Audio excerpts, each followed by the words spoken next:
നമസ്കാരം, കൊട്ടാരക്കര മീഡിയയിലേക്ക് സ്വാഗതം. കേന്ദ്രത്തിനെതിരെ നാളെ കേരളം ഡൽഹിയിൽ നടത്തുന്ന സമരം സവിശേഷമായ ഒന്നാണെന്ന് മുഖ്യമന്ത്രി പിണറായി വിജയൻ. തോറ്റ് പിന്മാറുന്നതിന് പകരം അർഹതപ്പെട്ടത് നേടിയെടുക്കാനാണ് സമരം. രാജ്യമാകെ കേരളത്തിനൊപ്പം നിൽക്കുമെന്നാണ് പ്രതീക്ഷ. ഒരാളെയും തോൽപ്പിക്കുക എന്ന ലക്ഷ്യത്തോടെയല്ല സമരം. BJP ഭരിക്കുന്ന 17 സംസ്ഥാനങ്ങൾക്ക് ലാളന, മറ്റ് സംസ്ഥാനങ്ങൾക്ക് പീഡനം എന്ന നിലപാടാണ് കേന്ദ്രം സ്വീകരിക്കുന്നത്. എല്ലാ വിധത്തിലും കേരളത്തെ ബുദ്ധിമുട്ടിക്കുക എന്ന നിലപാടാണ് കേന്ദ്രത്തിൻ്റെത്. സംസ്ഥാനത്തെ സാമ്പത്തികമായി ഞെരുക്കുന്നു. കേരളത്തിന്റെ സാമ്പത്തിക സ്വയംഭരണ അവകാശത്തിന്മേൽ കടന്നുകയറ്റം നടത്തുകയാണ്.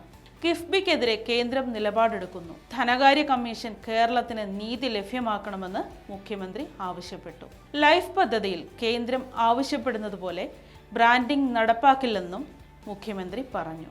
ഇപ്പോൾ അടിച്ചേൽപ്പിക്കുന്ന ബ്രാൻഡിംഗ് ജനാധിപത്യത്തോടുള്ള വെല്ലുവിളിയാണ്. വീട് ആരുടെയും ഔദാര്യമല്ല, അവകാശമാണെന്നും അദ്ദേഹം കൂട്ടിച്ചേർത്തു.